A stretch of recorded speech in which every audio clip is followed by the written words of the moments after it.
Assalamualaikum warahmatullahi wabarakatuh.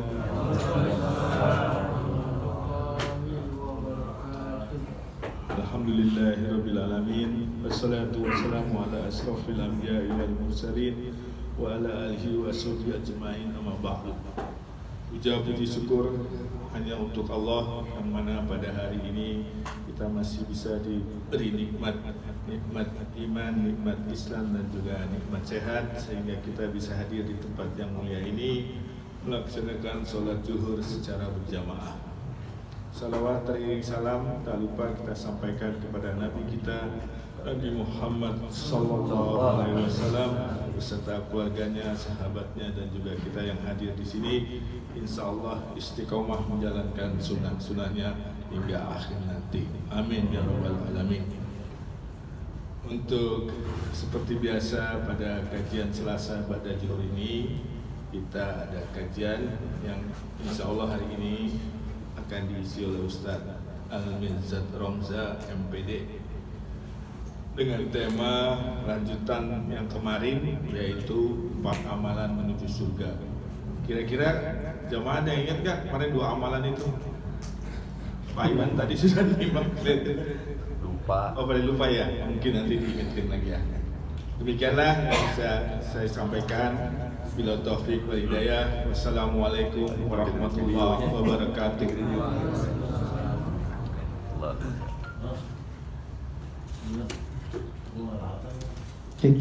Bismillahirrahmanirrahim. Assalamualaikum warahmatullahi wabarakatuh. Waalaikumsalam. Alhamdulillahi wa kafa, wassalatu wassalamu ala rasulillahi mustafa wa ala alihi wa sahbihi ahli sidqi wal wafa. Asyhadu an la ilaha illallah wa asyhadu anna Muhammadan abduhu wa rasuluhu la nabiyya wa la rasula ba'da. Rabbi shrah li sadri wa yassir li amri wahlul 'uqdatam min lisani yafqahu qawli. Rabbi zidni ilman warzuqni fahman. Alhamdulillah Bapak-bapak dan Ibu, hari ini bersyukur kita kepada Allah Subhanahu wa taala diberikan kesempatan untuk kembali bisa menghadiri salah satu majlis yang dikatakan oleh Nabi sallallahu alaihi wasallam sebagai raudhah atau taman-taman surga. Ketika Nabi sallallahu alaihi wasallam mengatakan, "Idza marartum bi riyadil jannah farta'u biha." Kalau kalian tidak sengaja melewati taman-taman surga, maka mampirlah. Dan para sahabat bertanya, "Ya Rasulullah, apa itu taman-taman surga?" Kata Nabi sallallahu alaihi wasallam, "Ini majlis zikir atau majlis ilmu." Majelis zikir ataupun majelis ilmu itu adalah taman-taman surga di dunia. Yang kata Ibnu Katsir, tidak mungkin seseorang mampu memasuki surga yang sebenarnya di sisi Allah melainkan ia telah merasakan surga di dunia. Maka mudah-mudahan wasilah hari ini kita menuntut ilmu menjadi tanda bahwa kita telah mencicipi taman-taman surga di dunia, sehingga kelak kita berhak untuk mendapatkan surga yang sebenarnya di sisi Allah Subhanahu wa taala. Salawat teriring salam semoga selalu tercurahkan kepada teladan kita baginda Rasulullah Muhammad sallallahu alaihi wasallam. Para jamaah, hari ini insyaallah kita akan melanjutkan apa yang sudah kita kaji di pertemuan sebelumnya, yaitu tentang 4 amalan yang dijanjikan oleh Nabi sallallahu alaihi wasallam jika kita melakukan itu dengan kalimat udkhulul jannah bisalam. Masuklah kalian ke dalam surga dengan ucapan salam atau dengan keselamatan. Dan yang pertama itu adalah tentang afsus salam, yakni hendaklah kita untuk saling mengucapkan salam atau menebarkan salam. Maka ini harus mulai dibudayakan ketika kita berjumpa dengan saudara kita kaum muslimin. Usahakan untuk mengawali kalimat kita dengan ucapan salam. Kenapa? Karena kata Nabi sallallahu alaihi wasallam, "La yu'minu ahadukum hatta tahabbu." Tidak akan beriman dengan sempurna kalian sampai kalian saling mencinta. Dan kata Nabi sallallahu alaihi wasallam, dan tidak akan kalian saling mencinta atau tidak akan kalian masuk surga sampai kalian beriman, dan tidak akan beriman kalian sampai kalian saling mencintai karena Allah Subhanahu wa taala. Dan sesuatu yang bisa membuat kalian cinta karena Allah itu adalah dengan saling mengucapkan salam. Dan itu sudah kita bahas dengan rangkaian pertanyaan yang sudah ditanyakan. Dan yang kedua itu adalah wa'atibut ta'am, yaitu hendaklah kita untuk saling memberikan makanan. Jadi kalau misalnya kita ada kelapangan rezeki, maka usahakan kita untuk bisa memberikan makanan atau mungkin memberikan makanan kepada orang-orang yang khususnya memang kalau disampaikan Allah di dalam surat Al-Insan, itu adalah orang-orang miskin, orang-orang yang yatim, dan mereka yang keadaannya sulit. Terutama apabila mereka beriman atau bertakwa kepada Allah, makanan terbaik adalah makanan yang diberikan kepada orang yang bertakwa. Jadi kalau hari ini insya Allah yang datang nih orang bertakwa semua, dikasih makanan Pak, itu yang terbaik Pak.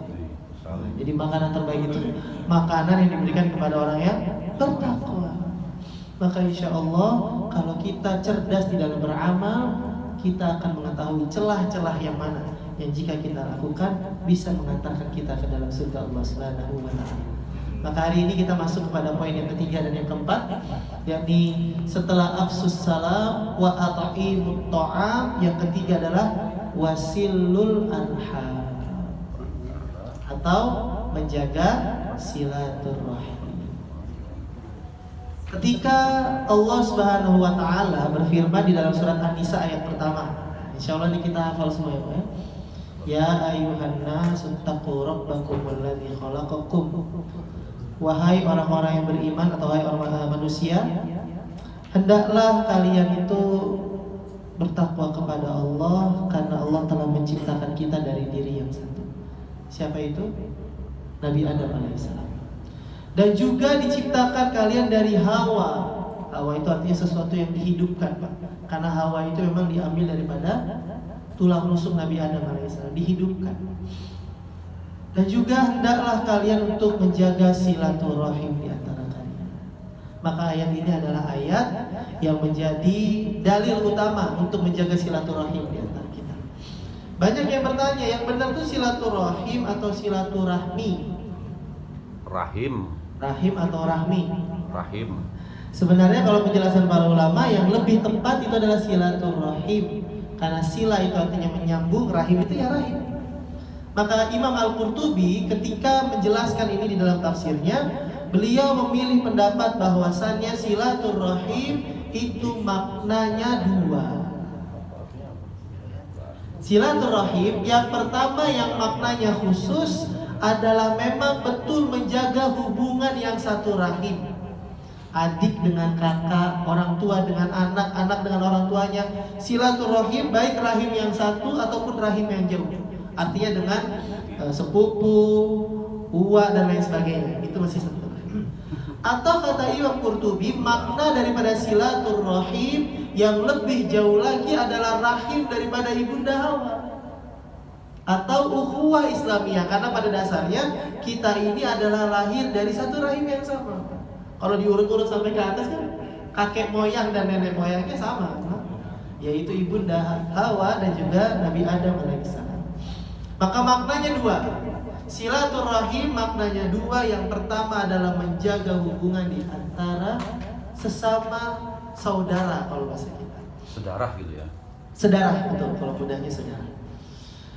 Nah, ini kenapa Nabi sampaikan Pak di awal Nabi hijrah. Karena hadis ini kan kalau kita masih ingat kemarin adalah hadis yang dimana ini ucapan Nabi ketika baru saja sampai di kota Yastrib ketika Nabi hijrah. Jadi Nabi baru sampai di Madinah dari Mekah itu Nabi langsung mengatakan ayyuhan nas, wahai seluruh manusia, afsus salam wa atimut ta'am wasilul arham. Artinya kalimat ini adalah kalimat kepresidenan pertama. Karena Nabi adalah khalifah, maka inilah ucapan pertama kali pidato kepresidenan Nabi ketika baru saja sampai di Madinah. Nah, kenapa kalimat ini pertama kali yang diucap oleh Nabi? Karena kalau kita membaca sejarah, ternyata memang Pak, dulu itu ketika muhajirin atau orang-orang yang hijrah itu datang ke Madinah, atau orang asli Madinah itu tadinya adalah orang yang sangat sering berselisih. Bahkan suku Aus dan Khazraj itu sebelum dipersatukan dengan Islam adalah dua suku yang selalu berselisih karena hal-hal yang kecil. Tapi ketika Islam datang, Islam mempersaudarakan mereka. Maka coba Bapak buka yang ada mushaf di dalam Al-Qur'annya, di handphonenya. Itu surat Ali Imran, Pak. Tentang ayat ya ayyuhalladzina amanu taqullah. Itu ayat 102 kalau saya tidak salah ingat. Itu ada ayat tentang persaudaraan yang mengisahkan tentang Aus dan Khazraj. Di ayat 103. A'udzubillahi minasyaitonirrajim. Bismillahirrahmanirrahim. Kata Allah Subhanahu wa taala, "Wa'tasimu bihablillahi jami'an wa la tafarraqu wadhkuru ni'matallahi 'alaikum id kuntum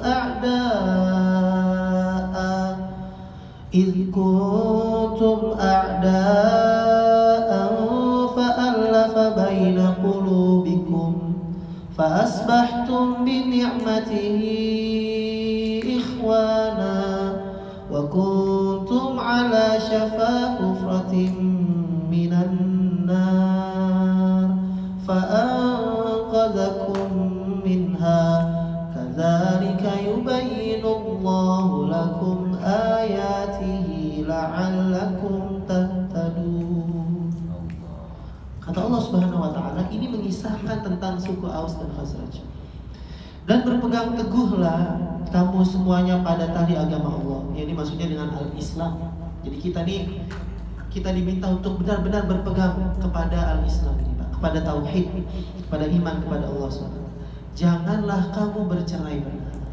Kalau ikhtilafan atau berselisih pendapat itu wajar, Pak. Tapi kalau iftiraq, yaitu berpecah, itu yang dilarang. Hari ini kita belum siap untuk berselisih.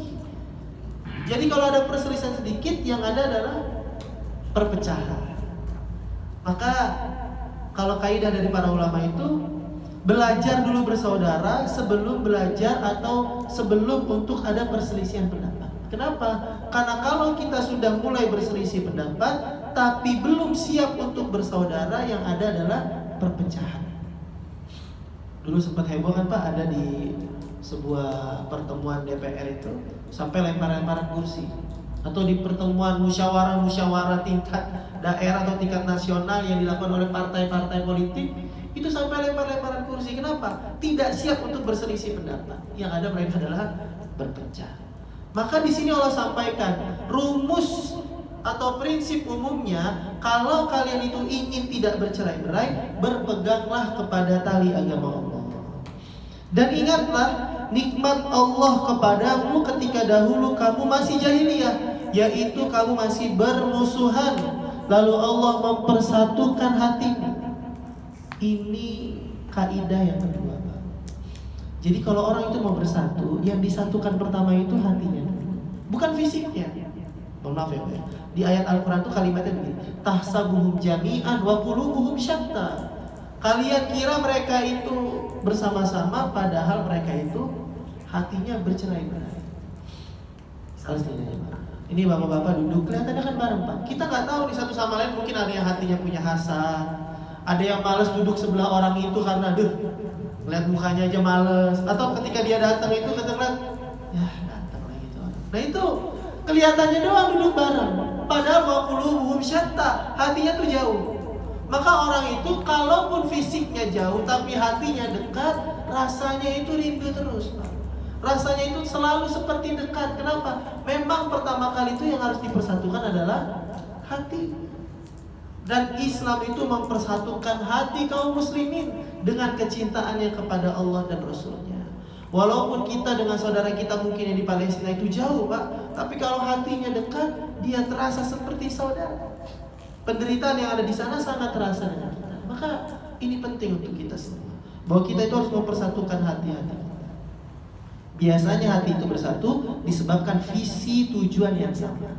Kalau tujuannya sama-sama untuk Allah, beribadah kepada Allah, insya Allah dia akan dipersatukan. Sehingga dengan karunia-Nya kamu menjadi bersaudara. Atas izin Allah kita jadi bersaudara. Sedangkan ketika itu kamu berada di tepi jurang neraka. Jadi aslinya itu dulu orang-orang itu sudah di tepi neraka disebabkan permusuhan mereka. Lalu diselamatkan oleh Allah dengan mereka dijadikan saudara. Dan Allah menerangkan ayat-ayatnya kepadamu agar kamu mendapatkan petunjuk. Jadi kita ini secara umum adalah bersaudara, diikat dengan tali ikatan yang sangat kuat, yaitu dengan tali agama Allah, yaitu dengan Islam. Semua yang muslim, semua yang beriman, dia sudah dipersaudarakan. Maka Di dalam ukhuwah, di dalam pembahasan silaturahim itu, menjaga hubungan itu yang pertama adalah menjaga hubungan yang sifatnya umum, yaitu dengan ukhuwah Islamiyah. Yang kedua yang khusus dengan persaudaraan kandung. Nah, kalau yang kandung ini, kenapa Nabi sampaikan? Karena tadi saya sampaikan di awal, dulu itu banyak anaknya udah masuk Islam, bapaknya belum muslim. Atau kakaknya masuk Islam, adiknya belum Islam. Maka banyak di antara mereka yang saling berperang, bahkan saling ingin membunuh satu sama lain. Tapi saya lebih yakin sebenarnya ayat ataupun hadis Nabi SAW itu sifatnya adalah jauh, Pak, untuk memprediksi yang akan datang di kemudian hari. Contohnya hari ini, saya punya 2 kasus yang saya langsung tahu permasalahannya. Yang pertama, ada sengketa karena berebut waris, Pak. Itu di daerah Keranggan. Ada sekolah alam, asetnya sekitar 10 miliar. Bapaknya masih hidup, Pak. Cuma memang udah sepuh, udah tua luar biasa. Kalau sholat itu udah didorong pakai kursi roda. Anaknya 3, cowok 2, yang paling kecil cewek 1. Itu yang kakaknya itu yang bagian ngurus masjid di sekolah itu. Dia bilang, bisa, saya nggak tahu lagi ini gimana. Tapi ternyata ini semua saham di sekolah alam ini, asetnya itu sudah atas nama adik saya. Karena adiknya itu ternyata lawyer, Pak, lulusan luar negeri, sarjana hukum. Jadi semua dimanipulasi sama dia. Yang paling kecil perempuan, kakaknya 2 diakalnya. Itu udah mau diusut sampai ke pengadilan dan lain sebagainya. Gara-gara warisan. Jadi kalau kita ninggalin warisan yang banyak, alhamdulillah, Pak, mengurangi resiko untuk adanya perselisihan di keluarga. Ya, jadi kalau warisan jangan terlalu banyak. Yang penting jangan ditinggalin utang aja anak keturunannya, ya, Pak, ya. Jadi 10 miliar tuh luar biasa, Pak. Direbutkan sampai kakak dan kakaknya 2 itu ingin mempermasalahkan sampai ke pengadilan. Sampai sini. Itu bapaknya belum meninggal, Pak. Bagaimana kalau bapaknya udah meninggal? Saya khawatir terjadi sampai bunuh-bunuhan dan lain sebagainya. Jadi silaturahim itu. Yang kedua, di perumahan BSK. Tahu ya BSK? BSK ya, Bumi Satria Kencana ya, kasih sih. Jadi ada cerita, ada salah satu jamaah meninggal dunia. Lalu ketika datang, kakaknya itu nggak datang, Pak, untuk takziah, tidak ikut menyolatkan dan sebagainya. Ketika ditanya dengan pihak keluarga dan istrinya, ternyata memang masih ada permasalahan yang dari dulu sampai sekarang belum selesai. Bahkan sampai orangnya sudah meninggal dunia, bapaknya itu atau kakaknya itu gak mau datang ke rumah bapak itu, Pak, yang adiknya itu. Jadi sampai segitunya permasalahan di antara kakak dan adik. Padahal bagaimana juga kita ini, Pak, kalau ingin hidupnya berkah, yang pertama kali itu jaga silaturahim, terutama antara saudara. Ibu dengan anak itu juga penting. Bapak semua kan hari ini sudah berkeluarga, sudah cukup mapan mungkin. Pasti punya orang tua, entah yang masih hidup ataupun sudah meninggal dunia. Sebenarnya kehadiran kita itu bagi orang tua bukan sekedar transfer uang yang kita kirim, tapi kehadiran sebagai seorang anak yang memang menunjukkan bakti dan kepedulian dan sayangnya kepada orang tuanya itu yang dibutuhkan. Ada judul buku tulisan Allah Yarham Ustadz Armen Halim Naro.